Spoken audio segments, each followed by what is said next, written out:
All right, so it's been about a month, and I've been doing a huge deep dive into the AI generative music space in terms of where the technology is, what its limitations are, where I think it's going to go in the future, but more importantly, not just what I think, what data scientists think and what music specialists think that are really looking deeply into this. I've been having conversations and interviews with all types of experts in the field, and I think now, after sort of getting a good overview of the entire subject, I think I've got a sort of 10,000 foot bird's eye view that results in me, I think, having two solid predictions as far as what's going to happen in the next 2 to 5 years for how AI is going to creep into our industry and in some ways empower us and help us, and in some ways threaten our current way of life and certainly maybe start to creep into become a competitor with us in certain parts of our licensing careers. Okay, so what I'm going to share with you in this video is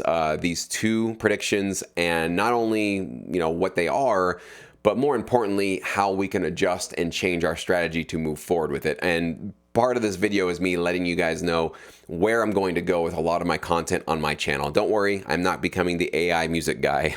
I'm definitely going to be sticking with the sync licensing focus, but now as I've learned more about what AI technology can do and how it's going to be disruptive, it's going to be a big focus in terms of what we need to do to remain relevant and competitive in this changing landscape as things move forward. Okay, so I'll share with you those two predictions and what we can do about them. But right before I do that, you're going to need to make sure that you create human relationships. Okay, that's going to be something that's very important for the future of our industry, especially with AI.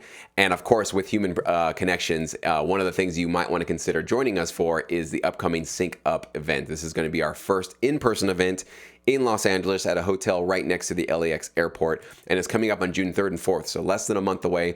And we actually only have 6 in-person tickets left, and I'm going to actually just cut off all in-person ticket sales this Friday, May 12th. Okay, so you basically have a couple of days to get one of the last in-person tickets if you want to join us for this event. You get to meet myself, you get to meet each other, and most importantly, I think what you guys really want to get access to is music library CEOs. Again, having human connections in this industry is going to be one of these things that separates people who are going to thrive and find new opportunities and remain relevant to those that are basically going to be working with kind of faceless, nameless, larger corporations that don't have a personal interest in you or your music. So these are the CEOs that we have attending, and if you do attend and come in person, you will guarantee have access to meet them, shake their hand, talk to them. We're gonna have plenty of opportunities for that. But most importantly, you'll be able to submit your music to them and have a guarantee that they will consider and listen to your tracks. Okay, so I know that's one of the big pain points for us as music composers is sending music to libraries and not even knowing if they heard it. Why didn't they get back to me? All that, anxiety and confusion. With Sync Up, you can guarantee have access to them and know that they're going to be listening to your tracks. Now, how do I know they're going to do that? Well, they've all signed an agreement with me that, I've paid them to be a part of this event. And essentially in their agreement, they have agreed to at least listen to all the music submissions that get sent to them. Of course, they get to decide whether or not they want to work with you. And if they do, you're going to be adding your email address to the submission link so they can reach out to you directly and directly partner with you. I'm not in the middle of any of that kind of stuff. So if they want to work with you, they will be able to directly reach out to you. So this is going to be a way for you not only to interact with libraries like this, even ask them questions if you want to, but also definitely get ears listening to your music and hopefully getting you into some of these amazing catalogs and some of these amazing companies. So there's a link in the description box below if you want to learn more about that. And I really encourage you to join us. We're going to have basically just limited, the 6 tickets, and once they're gone, they're gone. And if, they don't get sold by Friday, that's fine. I will just no longer offer the in-person tickets. So we're going to definitely be cutting it off here soon. And also just know by this Friday, we have a discounted rate with the hotel that we're going to get, that we're hosting the event at. And you do need to book your hotel room also by this Friday if you want that discounted rate. So that's part of the reason why we are sort of cutting off our in-person ticket sales by Friday. We do have the virtual tickets as well. They're $99. And if you wanted to submit your music as well to the library CEOs, even if you can't make it in person, you can do that, but you just got to upgrade your virtual ticket to the Virtual Plus option for $49 extra. And that'll get you access to that submission link with the guarantee that they will be listening to your music. Okay. So the link is below. You guys can learn more about that if you'd like to join us. And I hope you do. I'm really excited for that. But let's get back to the topic of this video. What are my two predictions and where AI music is going to take us in the near future? Number one, I do feel that AI generative models are going to, in the short run, first disrupt the stock and royalty-free music licensing websites. Okay, so you guys know I covered the Pond 5 situation recently on my channel. What happened is they are allowing now AI models to come into their catalog and learn from all the music that's in their catalog. Now they let every member know, and they're paying them now like an income from the data sets, from the knowledge that these AI models are getting from that music. But I think we can all see the writing on the wall. Essentially what's going to happen, whether or not these AI models can generate the high quality music, at some point these larger royalty-free stock websites are going to be presented with models that can generate music immediately, quickly, at high quality, or at least as good as some of the catalog quality that they currently have, and it'll be at 1/100th of the cost, essentially, right? And so they're going to be able to get a competitive edge by having AI generative models coming in and supplying all their clients with AI generated music. That's coming. Now, when is that going to happen? I don't know. We definitely just saw, I think, the sort of first tip of the iceberg with the Pond 5 dataset situation happening. So how quickly these models train, how quickly they get good at it, that's coming around the corner. So whether or not you want to continue submitting your music to these royalty-free sites and stock sites, that's up to you to decide. I'm not really telling people what they should or shouldn't do, but just know that you probably will be seeing only short-term income from those data sets, from that income you're going to get generated from it. And likely what you're doing is supplying the training for your replacement. That's basically what I see happening in those environments. And one of the main reasons for that is, of course, unfortunately, those larger royalty-free stock sites don't necessarily have personal relationships with their composers. There's just too many of you. There's too many people submitting music to them. So they don't necessarily have that human connection, that human relationship that gives them pause before they start, letting AI models come in and train on all the data that's in their sort of catalogs, right?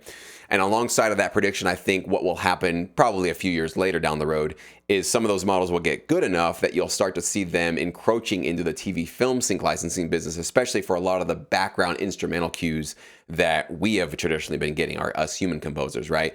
Now, whether or not this is going to be a production music library taking that on, or if it's just going to be a network itself that sort of takes its own, AI model and starts replacing some of the production music, I don't know which form it's going to come in or how. I don't think anybody does, but I do see that as being something that could certainly become competitive with us, because as consumers watch TV shows, do they necessarily care that the hip hop track behind the reality TV show was created by a human composer? Most people don't even notice the music in the background. Let's just be honest, guys. Most people are not even aware. They might, I guess, subconsciously know that there's music playing there, but are they really thinking like, I wonder who the person was that made that music in the background? If it's not a prominent, premium, sort of in-your-face jingle, or or there's an artist performing on screen or something like that, a lot of the music that's on TV is not necessarily something that has to have a lot of human connection to it. So that is certainly one of these. For me, that was a hard pill to swallow, because that's been my entire career, was background instrumental music. So to think now a computer or a robot or an algorithm can kind of do that job for me, or instead of me, that was definitely one of these really challenging thoughts that I had to kind of come to terms with. So that's prediction number one. It's going to interrupt royalty-free sites, stock sites, and it's going to creep into the TV film sync licensing world, especially for a lot of the transactional or functional music that doesn't necessarily need to have a lot of human elements to it, okay?